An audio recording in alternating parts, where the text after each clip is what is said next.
I'm going to kick off with Evan because I think Evan's the one who asked for a call today, and you wanted me to do a live demo of the Bredelator. Is that right, Evan? Yeah, look at that. When I asked the question, I hadn't used it, so I've since downloaded it, familiarised myself with it. I'm still getting bamboozled about these fudge lines. So the way that I understood it was you pick L1, find L2, draw a line. That's your cell line, and then you pick a high point H1, find a H2, draw a line. That's your. And some of them, and I've listed a couple that I've come across, like TGA, which is number one on your buy list. If you draw that one up, I just need some explanation. And what does the 8% fudge mean? Flat top fudge and bottom top fudge. If I could just understand a little bit around that, that'd be great. Yeah, no, it's a great question, and it's something that I don't remember when Tony introduced that, but I think it was a year or so ago, probably. In doing his regression work and his analysis with the intern Dylan, what they worked out was that because there's always a lot of questions about lines. Obviously, people get tied up in knots trying to work out lines, particularly the cell lines. And what they worked out was if you had two troughs or peaks in the case of a byline that were within 8% of each other, you should take the last of those. There can be more than two. I mean, there can be 10. If you have a bunch of peaks or troughs that are close to each other, within 8% of each other, you should take 8% on the timeline or the height line? Is it the horizontal or the vertical axis? It's in the price. 8% of the price. Okay. Yeah. So okay. you take the first peak or trough, and then so that's the one furthest to the left, right? This is my left. Yep. You're right. If you take the first of those, but then when you go across, if there's another one, if the next peak or the next trough is within 8% of the first one, we make the last of the peaks or troughs the H1 or the L1, and we start from there. It's probably easier if I do a visual, right? So let me bring up the Bredelator and we'll walk through some examples. I'll share my screen with you guys once I get the Bredelator up and running. Hello to everybody that's just joined recently. Philip, welcome, Philip. I'm going to share my screen. Just make sure I don't have anything embarrassing on here that nobody wants to see. Desktop 1 Safari. There we go.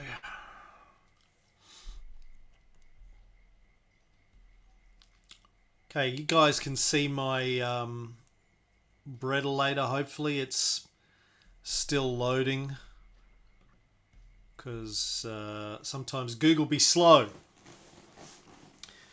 I'm going to have a mouthful of corn chowder soup if nobody minds while I'm waiting, because there's nothing worse than cold corn chowder soup. All right, I got no chart here, Google. What's going on? I better refresh this.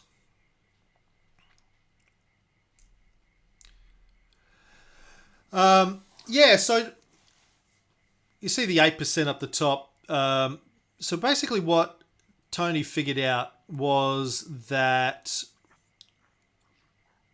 I think the way it started originally is we ended up with a lot of bylines and cell lines that were actually completely flat, because we had several peaks or troughs that were very similar in price, which makes sense, I guess, because what we're looking at charting. The reason we do these charts is because we're trying to figure out where the support is for a stock. And it makes sense that if they keep, like for the troughs, for example, if they keep getting down to the support point and then bouncing back up, you're going to end up with a series of troughs that are all very, very similar. And so we were ending up with flat lines, share prices that had risen a lot, but the sell line was very, very flat and very, very low. And so Tony and Dylan ran some analysis on it and decided that in the instance we had a lot of prices that were the same, you could ignore the first few and just start with the last one. So, okay, this isn't a good example because obviously we don't have a flat line going on here. Do you know which ones you were looking at, Evan, where there was a flat line? Well, try TGA. Oh, yeah, okay. I'm not sure what that looks like, but that had me a bit confused.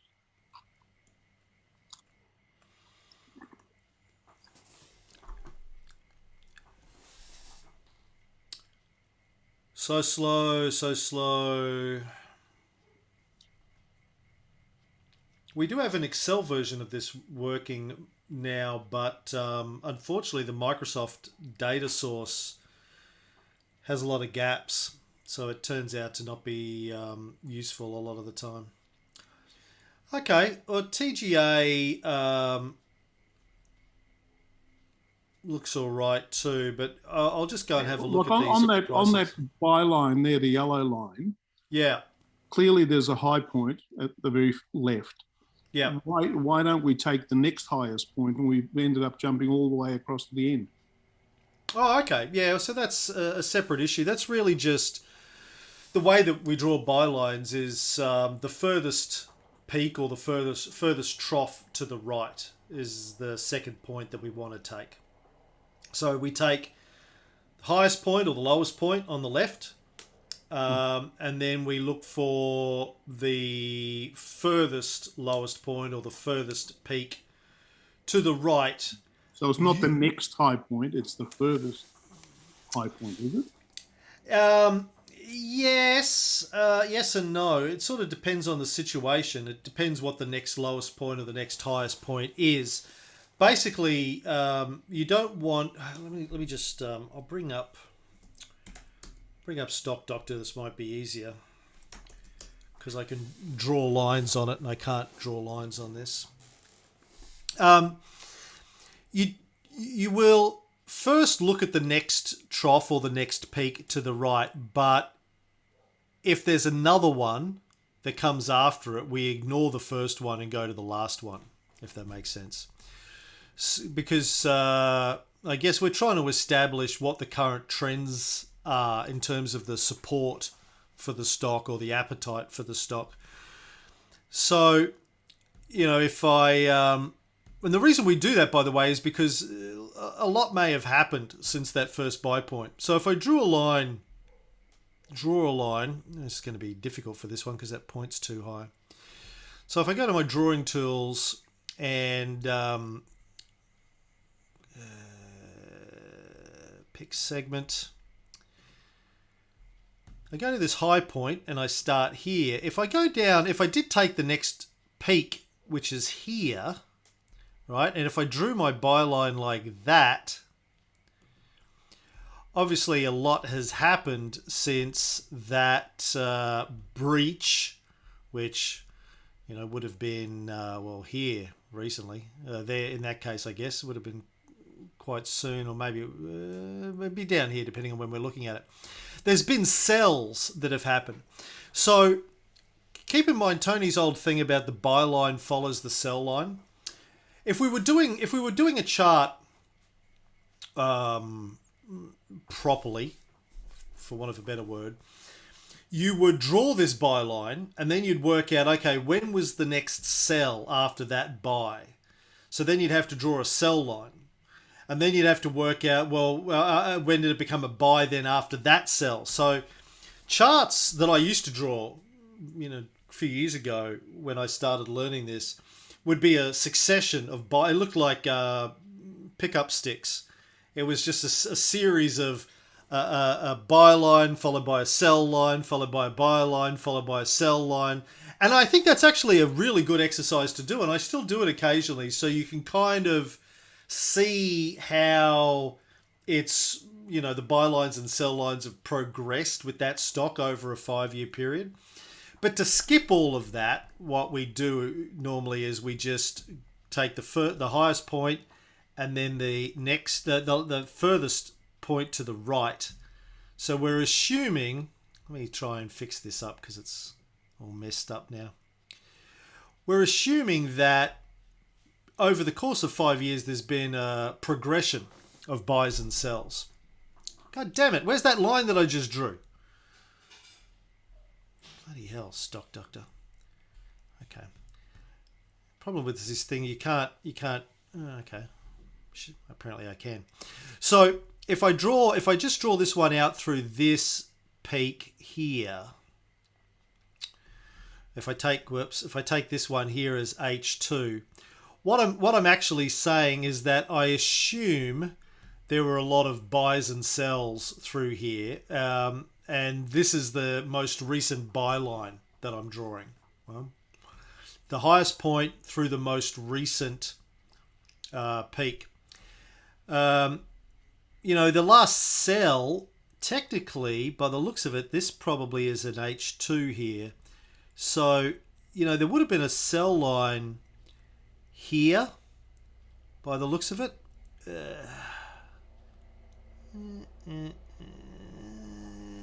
Somewhere. If I take this line here, what's that? June 2020 is my H2. There was probably a breach around about September 21. It would have become a sell, right?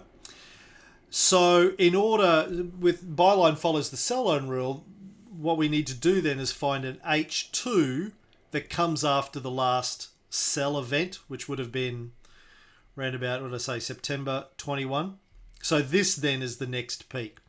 So does that make sense? We're shortcutting the drawing of all of the buy and sell line progressions just by going to the most recent, or the furthermost peak to the right, and using that as the H2. Evan, make sense? No. That's fine. Let me go back. I'll start again. It's okay. Look, I understand the buy line follows the sell line, because if you didn't have the future, right, you'd be looking at a current period, which would be whatever it is, 12 months, 6 months, whatever it is that you're looking at, which then means that your buy and sell lines are basically going to follow your price chart. Yeah. Correct? Yeah. So I still don't get how we go from the top left right down to that little insignificant peak on the right, which gives us a buy signal. Okay. Well, why isn't it the peak, an inch further back, sort of thing? Because that one would be outdated. So if I took it, oh god damn, what is going on, stock doctor? Will you just sit still? Worse than my 7-year-old. Okay. So let's take it. Like if I try and grab that line here. If I grab this line, if I put it through this peak here, yep, that one has been surpassed by this sell event, right? So it would have been a buy here, January 21, but then it became a sell again in September 21. So I need a new buy line with an H2 that comes after that sell event. But it hasn't crossed the sell line, so why is it a sell? Oh, I think it has here. I mean, if I zoom in on that, okay, it's hard to see on this, but if I zoom in, okay. Well, 3 months is too much, obviously.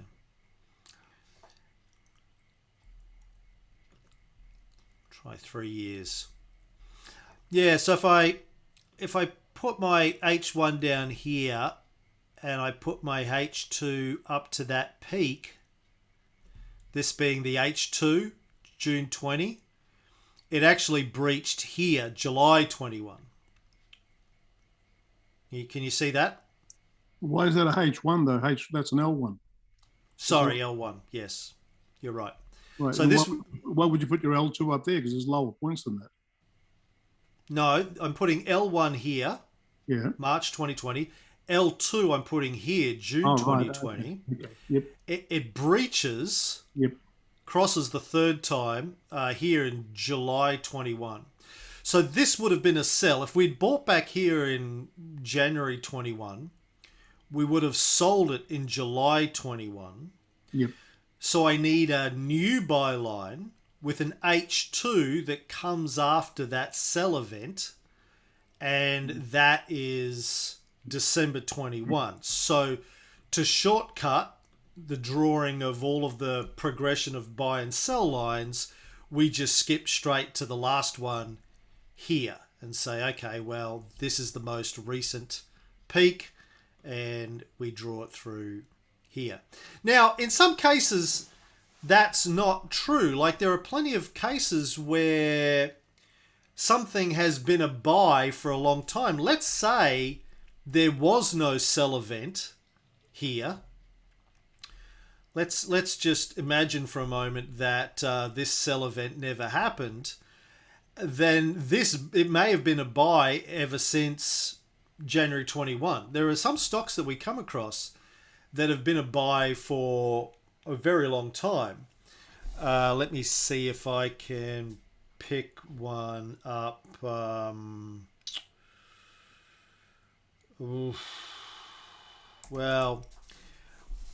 FMG is my go-to example usually with this. I mean, we sold FMG late last year because iron ore became a sell.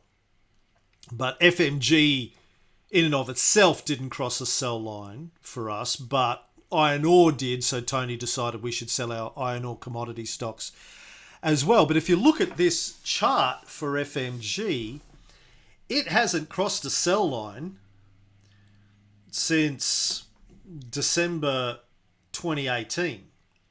So the buy line for FMG starts here and, goes probably through there. So FMG has been a buy since October 2018. All right, we've lost Evan. I'll use this opportunity to eat some soup.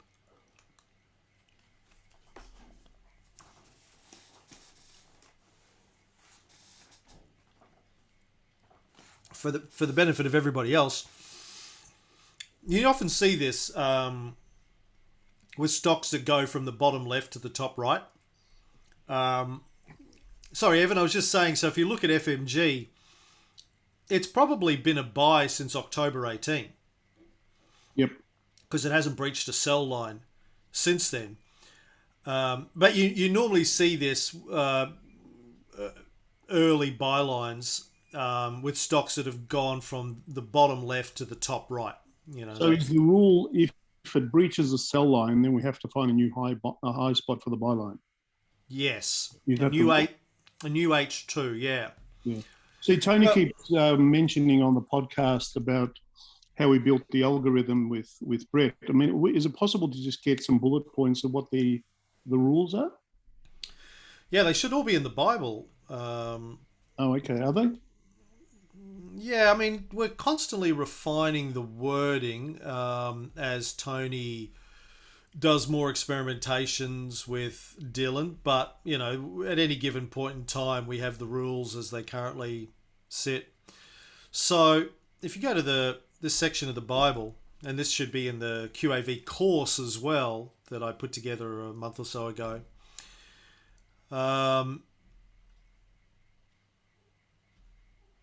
So on a 5-year monthly chart, mark the highest peak. We call this H1. Then mark the next highest price or peak to the right of the first price after the last breach of a sell line. We call this H2. Okay, the last breach of the sell line. Yeah. Okay. Okay, that's probably the bit that I was missing, the highest breach of the cell line.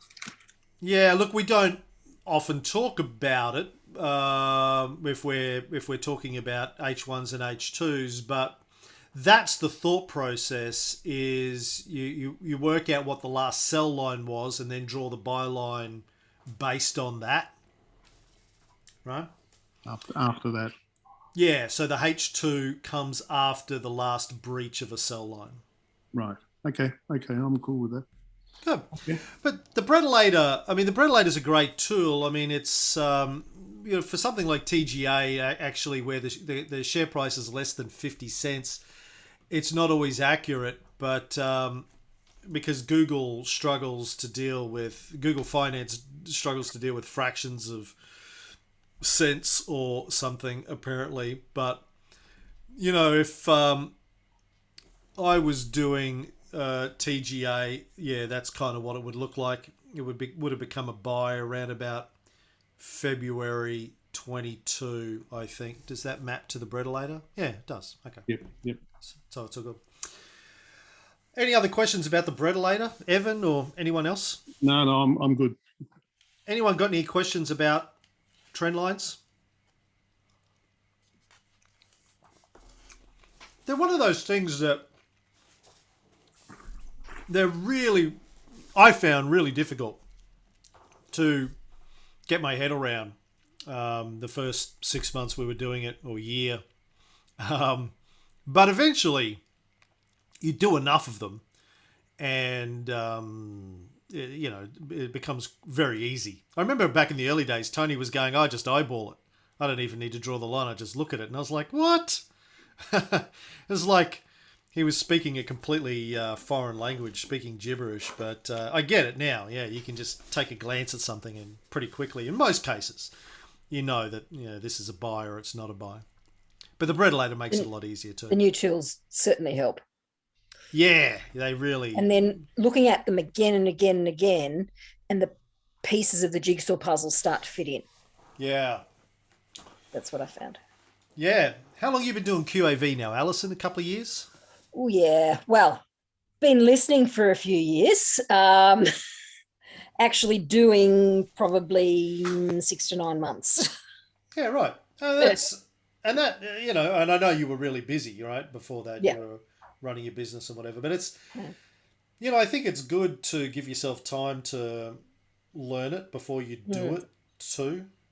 I was probably doing the podcast for a year before I started investing real money.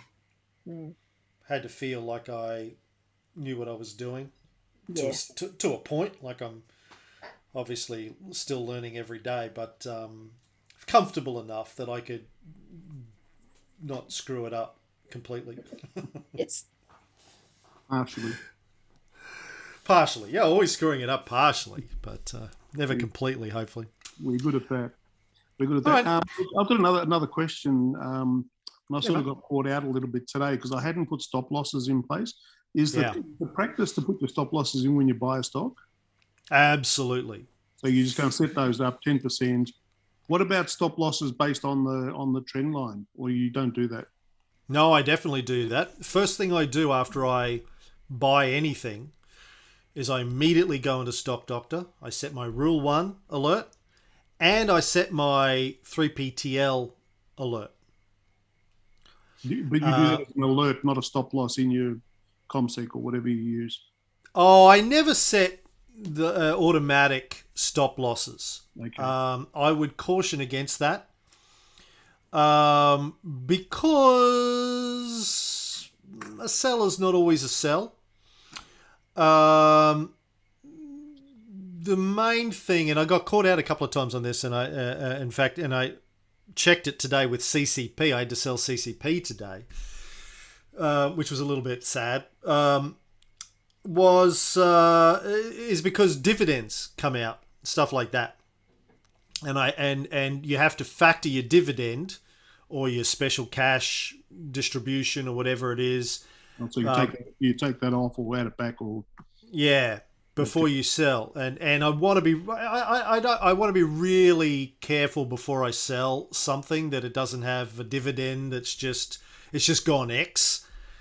Something can go X and trip a sell alert, and if you have an automatic stop loss, it'll sell it, and it may have just come out with a dividend.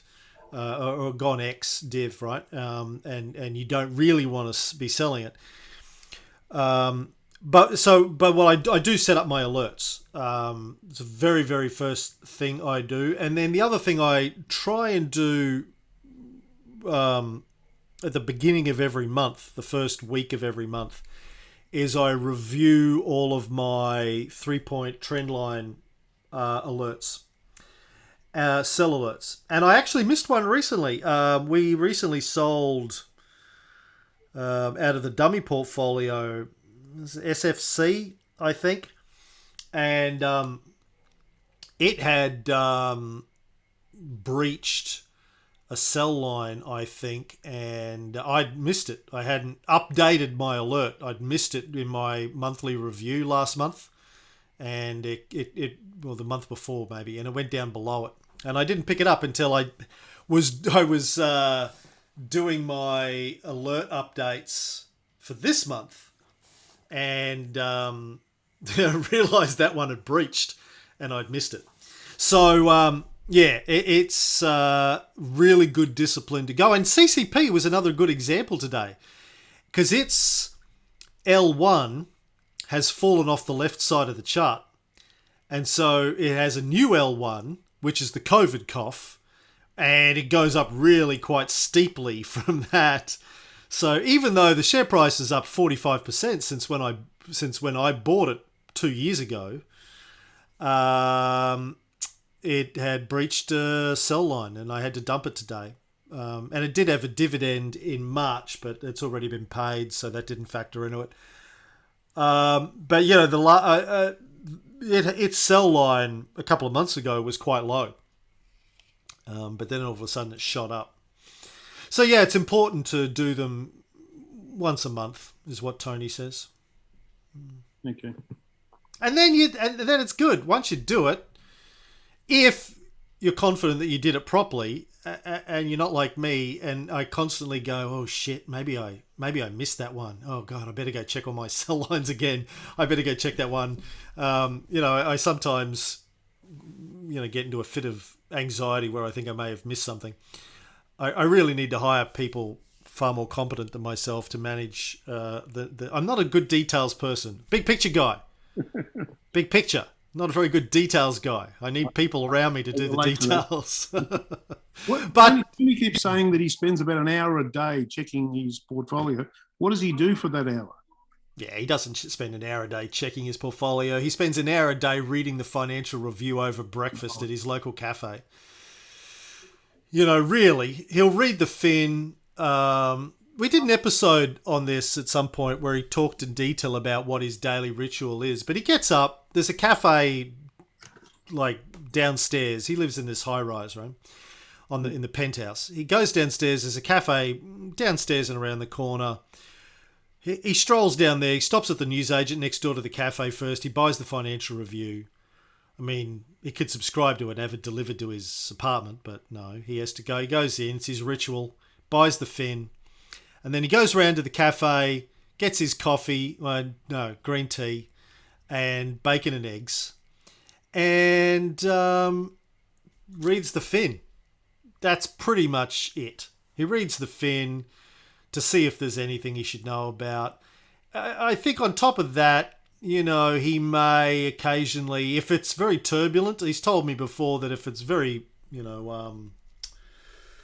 volatile, like it is at the moment, and he's on the golf course, might pull out his phone once a day and just check his stocks app and to see how much is in the red. But outside of that, really, he doesn't do anything on a daily basis until he has to sell something. If he gets an alert, I think the hour too, if he averages out all of the time he spends over the course of a year on managing his portfolio, it probably might average out an hour a day. That includes the financial review read. And let's be honest, if you've read the financial review, most of it's boring as batshit. So, I think it's more like he scans it for anything that should get his attention, but I don't think he reads it cover to cover. And then, the half a dozen occasions a year when we have to sell something, usually around reporting season or during periods like this when things are particularly volatile, the market's choppy. If he sells stuff, he has to do a checklist, and that takes an hour to two, depending on when it was the last time you did it and how much manual data you have to check and all that kind of stuff, how many stocks you have to buy. Take anywhere from half an hour to a couple of hours, I guess. And then he figures out what he wants to buy and he emails his broker, and that's it. Goes back to playing golf. Complaining to me about how hard I work him. And he used to have such a good life before we started this podcast, and now he has to turn up for stuff. Sorry. I've got to go. I've just got a real quick question. Today, I was trying to listen to the podcast, and I've got the first 36 minutes. I cannot, for the life of me, get the rest of it. Is anybody else having that problem? Just this episode, or does this happen every episode? Yeah, no, just this episode. When you go onto the website, it comes up, when you log in, it comes up with the profile, and it says there's audio and, that's all new, but it's not, there's nothing there. So I've never had the problem before, so I don't know what's going on. I will look into your account, Annette. Maybe there's a problem with your account. But why don't you listen in a podcast app? Why are you doing it on the website, out of interest? I don't know. Which podcast app? Oh, well, Overcast is the one that I use. Okay. Looks like your account is inactive, Annette. Oh, really? Yeah. So because I actually checked it on the website and it seems fine. I tell you what, my guess is your expiry date, your monthly rollover date is today. So it's probably just a timing thing where our system has said, sorry, you're inactive, but it hasn't actually. It'll bill you within the next couple of hours, and then it'll. Okay. So I've listened to 36 minutes with bated breath. I'm waiting for the next. So anyway, I've got to drop someone at the airport. I noticed that the longer podcast wasn't up on podcasts, on Apple Podcasts. Today I ended up doing it on the web as well. Oh, okay. So I think it's just that edition hadn't made it up. The free edition had, but the major one, it might have just been a timing issue. Could have been that too. Yeah. Okay, I'll let you go, Annette. Thank you. Thank you. Bye. I used to listen on Spotify, but I was finding I was only getting the free ones there, and I couldn't work out how to get the paid ones. So I went back to listening to it on the website, or go to the link from Facebook. Yeah, the Spotify doesn't support premium podcast feeds and logins and that kind of stuff. I'm just looking at the Apple Podcast app now. I mean, the full episode is in there now, but yeah, sometimes it can take a few hours for Apple to, or all of the podcast apps to refresh their feeds and, all that kind of stuff.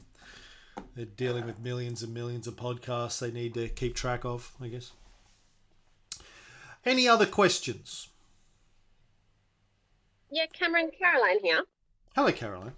I was just wondering if you could help me understand a little bit, maybe what caused that CCP drop today. I'm assuming it's got to do with their ASX announcement yesterday, which was titled as recapitalisation transaction completed. But I guess I'm relatively new into the investing world, and I probably understand, the QAV process better than, general investing and reading reports and necessarily ASX announcements. So for me, on face value, when I read it, I thought, okay, that's pretty good news, really. I did notice on the second page that they then went on to say that even though they've paid off their debts, they've still got a $6 million debt facility. So then I thought, well, maybe maybe that's the bad news, but I wasn't sure, and I just thought maybe you would have some ideas on it that you could share. Honestly, Caroline, I have no idea because my QAV process doesn't require me to have to read their announcements or pay much attention. One of the things I like about QAV is, as a system, is I don't really need to pay any attention to what the businesses are doing in any great detail outside of have they issued a dividend. If the rules tell me to sell, I sell. If the rules tell me to buy, I that's buy. fair enough. So I actually think it hit both a 10% loss and a sell for today. So I was just trying to understand it. And yeah, both of them in the same day. Well, so I was guess like that's telling me something. But yeah, I was just curious to understand it. Yeah, it's a good question. It's something I could ask Tony, and Tony's really good at drilling into these things and trying to work out. But yeah, personally, I stay out of the weeds. A, I'm too busy, and B, I don't see the point. Fair enough. The rules are the rules. Yeah, and that's the great thing about the rules is I don't have to do this kind of stuff, right? I mean, I admire people who do and have the wherewithal and the brain power and the interest to dive in and do this stuff. But like, I got a book on Leonardo da Vinci I have to read. I got more important things to do than read annual reports and stuff.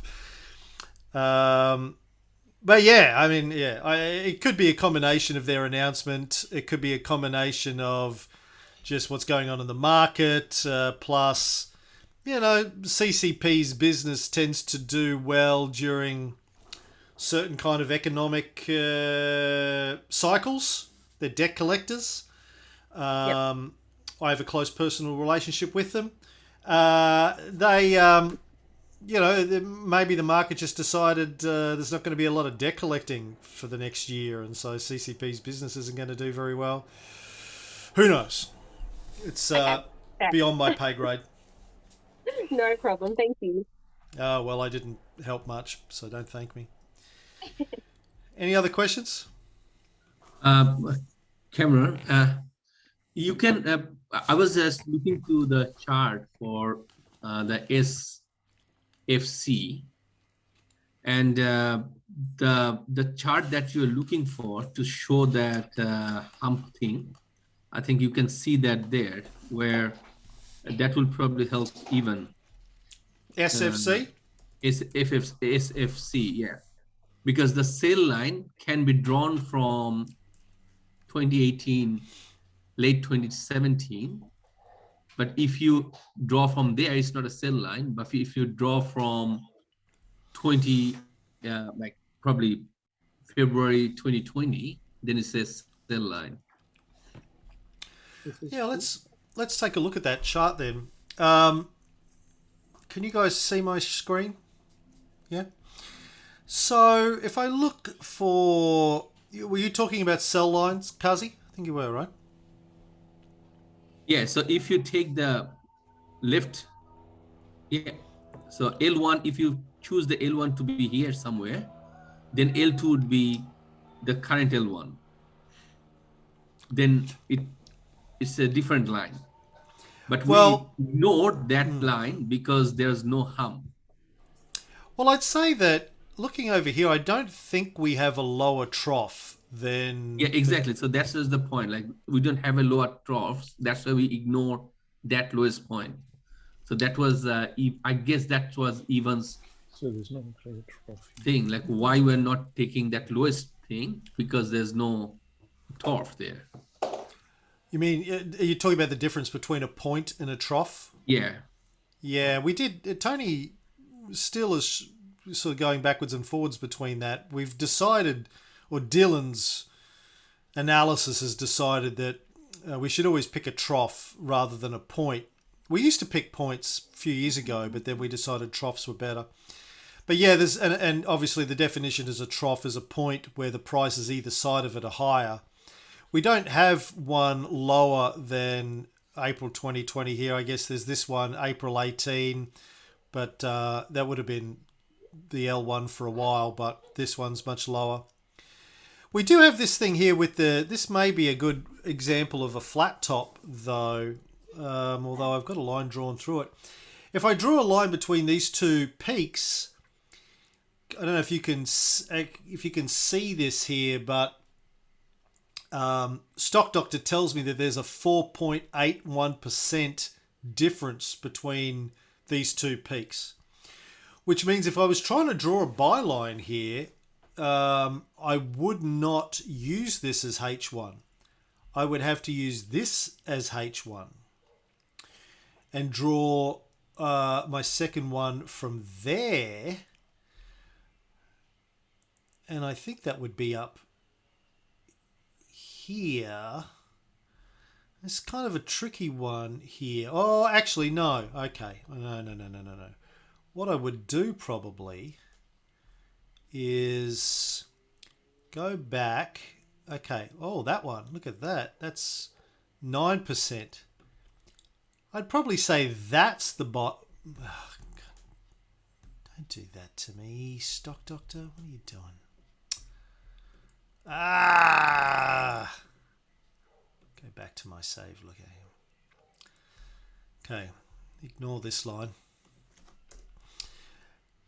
Because getting back to what we were talking about with Evan before, like there's no real sell line that I can see here. I'll go back a bit in the chart for a sec, but I think the byline's probably here. This would have been a byline anyway. If I go back a bit, so if I go back in time to when if I would have been drawing this byline, and I'm looking for a sell line here. So November 15, that closed at $4.62, $4.71. What's the difference between those two? 2.62%. Well, that's no good. What about there? That's 14.4%. I think that's a trough. So I would have picked that as my L1, ignoring those others due to the flat line rule. And then my L2 would have been here. So this would have been my previous sell line, which, yeah, wow, like, not sure. Well, yeah, okay. So yeah, would have breached here. But look at that. So it didn't breach a sell line from January 2017 through to March 2020, the COVID cough. Would have had a byline somewhere before that, but yeah, I don't know. This was a byline at some point, but we would have to draw another byline after this sell. So I'd probably would have. So that probably would. So 15.5, 15.5. That's. I don't know, man. It's probably. I think that would be the flat one from there to this point, and then flat byline. So if you extend that, yeah. Yeah. Well, it would have been. Yeah, it would have been from there through. Well, did we decide that's flat, right? That's 4. Yeah, God, I don't know what the byline would have. Maybe there. No, byline has to be just cross there. So that's the flat one. Because that's a torf as well. Yeah, no, next one. It could be this one or it could be this one, whichever. There's 2 of them. Yeah, but the problem is that those 2 points are only 4% apart. So according to the flat line rule, I can't use this one. I have to use this one as H1. And then I need an H2, which is, I don't know. Yeah, it's kind of crazy. Anyway, what does the Bredelator say about SFC? I can't remember. I did look at it the other day. A Bredelator will only tell you the current one, which will not go to the past one, the one that you're trying to draw. Because Unless for you better, there will be the new one, which is last few months one. Because now Unless you- already there is a turf there, 2 turfs there. Yeah, but you can change the date on the Bretelator. Oh, okay, yeah. Yeah. So if I go back to, where am I? Let's say I'll go back to June 2020.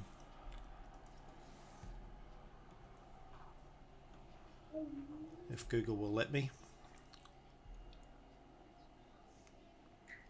I only learned that we could do this a while ago with the Bretelator. So I can stick in a date here in E2. Let's say 30th 06 2020.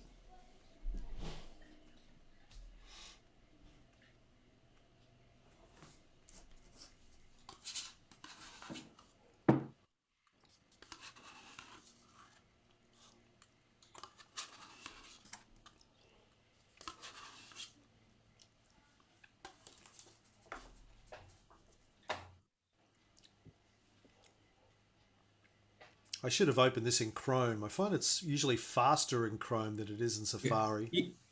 Yeah, if you use this 2020, this is this one. But if you use 2021, then the one that you are looking for will be in the metadata. That's what I was telling. So just use 2021. Okay. Yeah. Then you'll see like what I was telling. That's the one there. Okay. And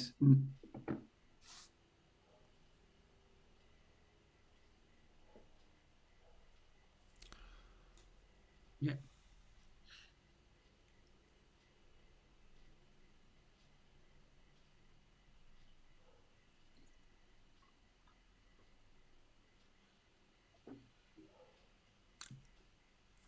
Need some white music. Da da da da da da da da da da da da da da. Yeah, okay, so it is using that. What's it saying is H2? Feb 20. August 18 and Feb 20. So this is August 18 and that's Feb 20. So even though these are actually, under the flat line levels, no, they're not. That's 9.61. Okay. What's it saying? When?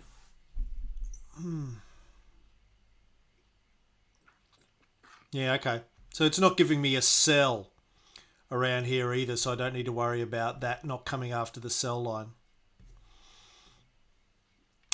Anyway, that's basically the way we do the flat lines is using Stock Doctor.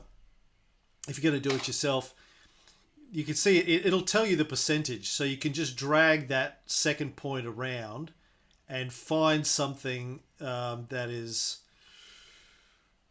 greater than 8% or less than 8%, depending on what you're looking for. If you're looking for your first point, you find something that is greater than 8%.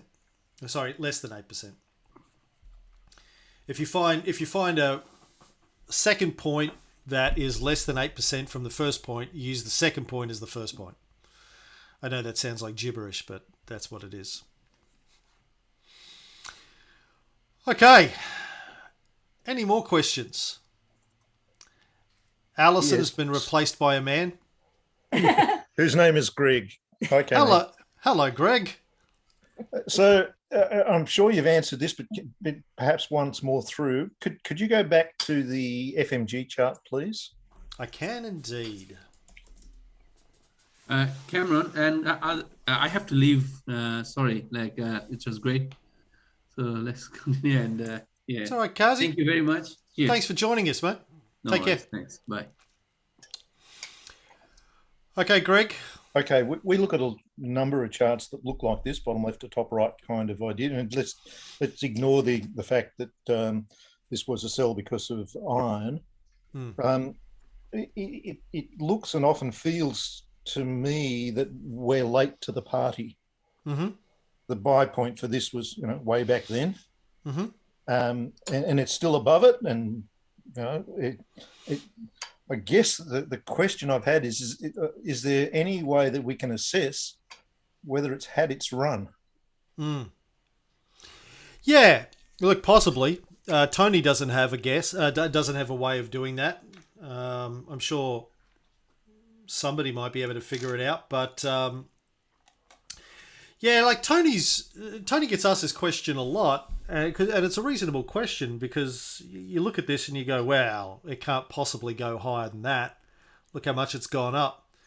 But as he points out, well, you could have said that here in September 19, and you could have said it in July 20, and you could have kept saying it all the way through. And if you had decided, if you'd been looking at it in June 19 and decided, well, it's already gone up, what's that, from $3.70 to $9, doubled. In that period, you go, well, it's doubled. It can't go any higher than that. But then it went from $9 to $25. So he says he doesn't know when it's had its run until the chart tells us that it's lost support, it's lost sentiment. Yeah. So it really does you really do have to wait till it crosses a sell line. Yeah, like for example, we both recently bought Macquarie Group and then had to sell it again, but we bought it anyway when it was around, I think it was like, I don't know, around about here, January, February, or something like that.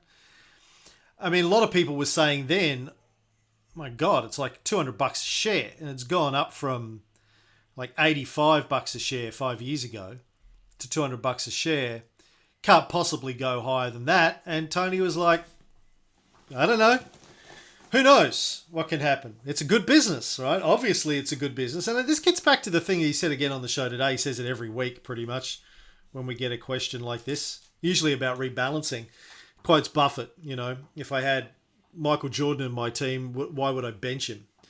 And I think I didn't understand that comment for the first couple of years. I think I probably still don't understand it. But I think what he's saying is, if there's a company that's doing really well, and it's demonstrated that it can produce cash year after year, it can grow year after year, it's got a really good management, really good business model, the market loves it. Why would you not want to buy that company? That sounds, or if you own it, why would you not want to keep holding that company? Because again, and he made this point on the show today, is that what we're trying to do when we're buying stocks is to find the companies that are going to that are better run. Keeping in mind that we're not buying stocks, we're buying businesses, as Buffett always says. So we're actually trying to find the businesses that are performing really well, where they've got it nailed tight. They know what they're doing, and they can keep growing. So yeah, if you look at it from a share chart perspective, it looks like it's just going up, and it kind of looks a little bit ominous. From a business, if you look at it as a business, though, if you're thinking about it in terms of, is this a business that I would want to buy into?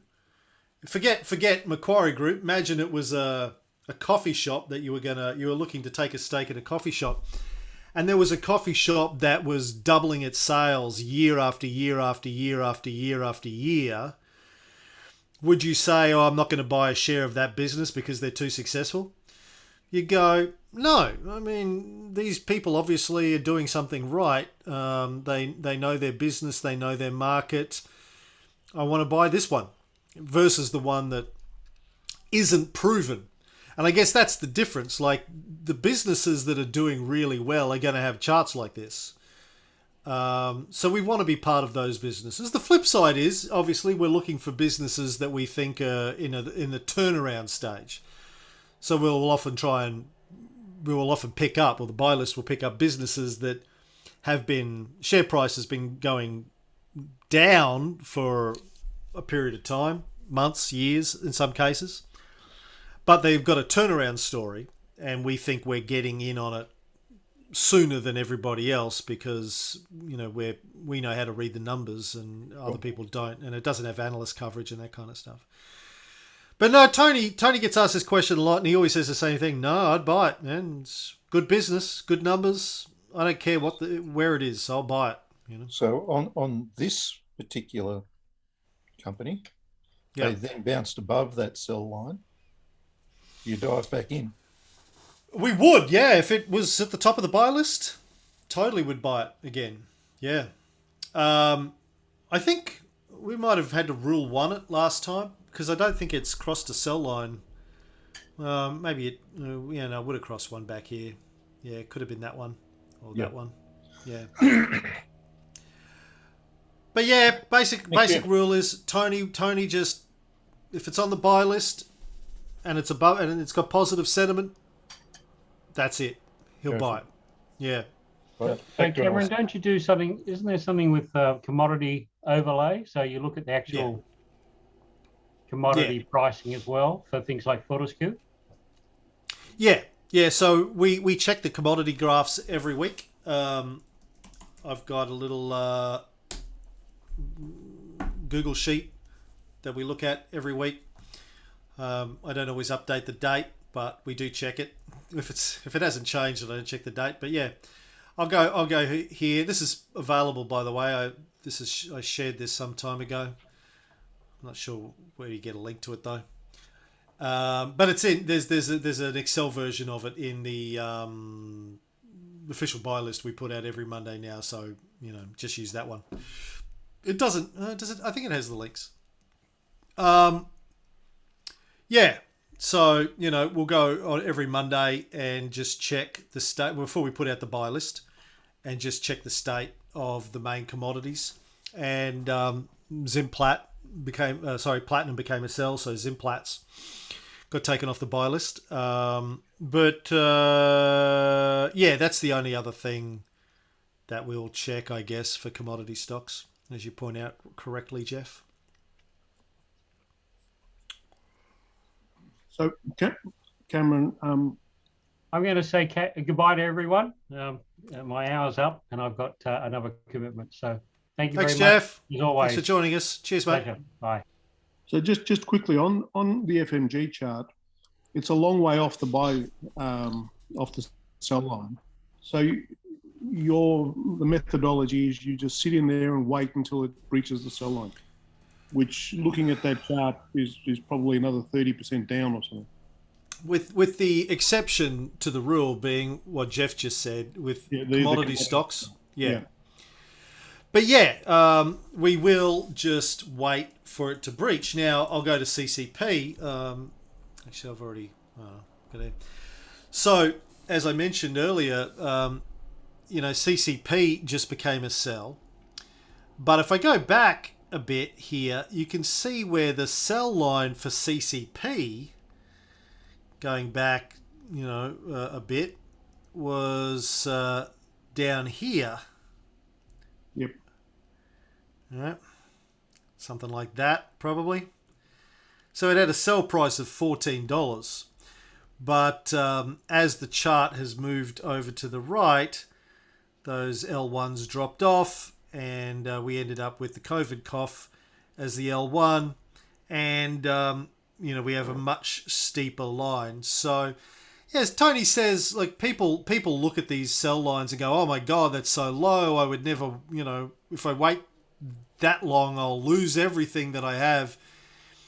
And he says that, look, in his experience, stocks, if there's that big a differential between their price and their sell price, they rarely drop down that far because the market support will pick them back up. No, there's a reason why the share price is where it is. People like it. It may crash like in the COVID cough, but then quite rapidly it picked back up again. But it will usually bounce back up. More often than not, it will bounce back up. It won't keep going down.